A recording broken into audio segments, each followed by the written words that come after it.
जय श्री कृष्ण साथियों, आपका स्वागत है हमारे चैनल ज्योतिष की शक्ति में। आज का हमारा विषय है शिवरात्रि।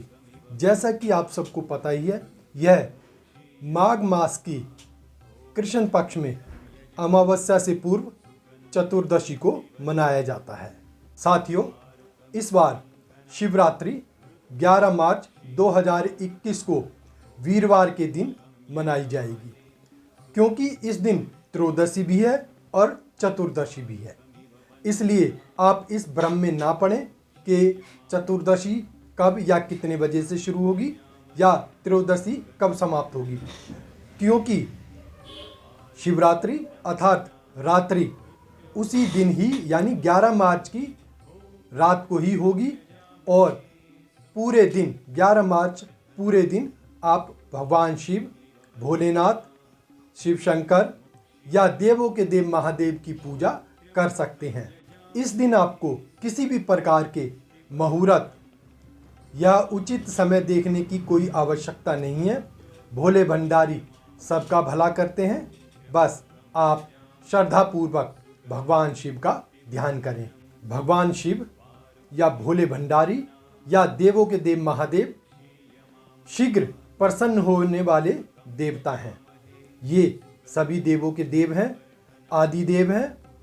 सृष्टि से पहले भी महादेव का अस्तित्व था और सृष्टि के बाद भी, और सृष्टि के साथ साथ महादेव अस्तित्व में हैं। सभी धर्मों के प्रारंभ से लेके अंत तक महादेव हैं।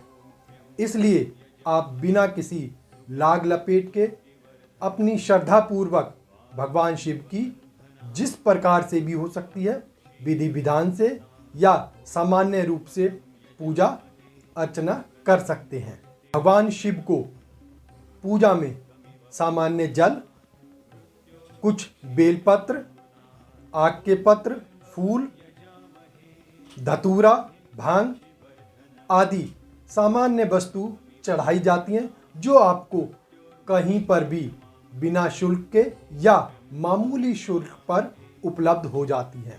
भगवान भोलेनाथ इन सामान्य चीज़ों से ही अति प्रसन्न हो जाते हैं। अतः आप सभी को शिवरात्रि के दिन अवश्य ही भगवान शिव की पूजा करनी चाहिए। इस दिन कोई भी स्त्री, पुरुष, बच्चा, बूढ़ा, युवक, युवती भगवान शिव को जल से रुद्राभिषेक कराएं। जल के अंदर आप काले तिल, कुछ मिष्ठान, दूध या कच्ची लस्सी आदि डालकर मिट्टी के लोटे या तांबे के लोटे में आप भगवान शिवलिंग पर जल चढ़ा सकते हैं। साथ ही उनके प्रिय बेलपत्र और अन्य सामग्री चढ़ा सकते हैं। जिन बालिकाओं की शादी में विघ्न पड़ता है या शादी में कोई ना कोई किसी ना किसी प्रकार की देरी हो रही है, वे इस दिन विशेष रूप से पूजा करें या करवाएं और शिव तथा पार्वती दोनों का गठबंधन करें और मन ही मन भगवान शिव से अतिशीघ्र विवाह की प्रार्थना करें। उनके विवाह में जो भी देरी आ रही हो वह समाप्त हो जाती है और उनका शीघ्र विवाह होता है। इस दिन भगवान शिव के प्रिय मंत्र ओम नमः शिवाय का जाप करना चाहिए। यदि कोई व्यक्ति बीमार है तो उसे महादेव के महामृत्युंजय मंत्र का जाप करना चाहिए। यदि आपके दाम्पत्य जीवन में किसी भी प्रकार की समस्या आ रही है तो आप भगवान शिव पर, शिवलिंग पर कुछ गुलाब की पंखुड़ियाँ या गुलाब के फूल चढ़ा सकते हैं। इससे आपके जीवन में या आपके दाम्पत्य जीवन में आने वाली कठिनाइयाँ और परेशानियाँ समाप्त हो जाएंगी। यदि आपकी कोई मनोकामना है जो पूरी नहीं हो रही है तो आप जब भी शिव मंदिर या शिवालय में जाएं तो भगवान के प्रिय गण नंदी महाराज के कान में अवश्य अपनी मनोकामना कहें, जिससे शीघ्र ही मनोकामना पूर्ण होती है।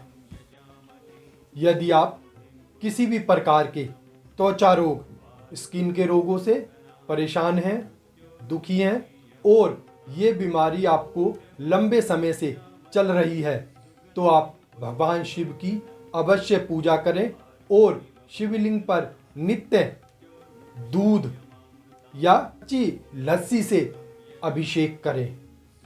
यदि संभव हो तो भगवान शिव के सोमनाथ मंदिर जो गुजरात में स्थित है वहाँ पर आप अवश्य जाएं और जिससे आपको त्वचा के रोगों से छुटकारा मिलेगा। एक कथा के अनुसार जब भगवान श्री गणेश अपनी पत्नियों के साथ आकाश मार्ग में रमण कर रहे थे, तब चंद्रमा ने उन्हें देखा और उनको अपशब्द कहने लगा, उनका मजाक उड़ाया, जिससे भगवान गणेश रुष्ट हो गए और उन्हें श्राप दे दिया। जो चंद्रमा अपनी सुंदरता पर इठलाते थे वो तुरंत कुरूप हो गए और दिन प्रतिदिन उनका सुंदर रूप, उनका तेज क्षीण होता चला गया। इस अवस्था में जब उन्हें कोई उपाय नहीं सूझा, तब उन्होंने शिव आराधना की।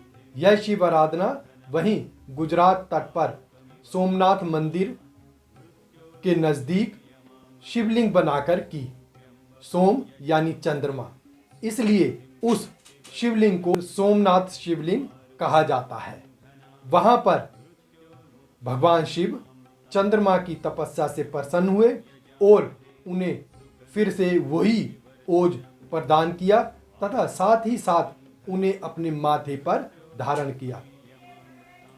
एक अन्य कथा के अनुसार भगवान शिव और चंद्रमा एक दूसरे के संबंधी हैं, या ये कहें कि चंद्रमा भगवान शिव के साड़ू भाई हैं। जिस प्रकार भगवान शिव ने चंद्रमा को सुंदरता, ओज प्रदान किया, उसी प्रकार भगवान शिव भोलेनाथ हैं, शिव शंकर हैं, जो सभी का शीघ्र अतिशीघ्र भला करते हैं। अतः सभी व्यक्तियों को भगवान शिव की आराधना अवश्य करनी चाहिए, जिससे उनका भला हो। भगवान शिव शीघ्र प्रसन्न होने वाले देवता हैं और सभी को सुख, संपत्ति, दाम्पत्य जीवन, धन धान्य से परिपूर्ण करते हैं। किसी भी ज्योतिषीय समस्या के समाधान के लिए आप हमारे इस चैनल पर या हमसे संपर्क कर सकते हैं और अपनी समस्या के समाधान पा सकते हैं। आप हमारे इस चैनल को लाइक करें, सब्सक्राइब करें और दूसरों को भी शेयर करें। अपने विचार अवश्य प्रकट करें।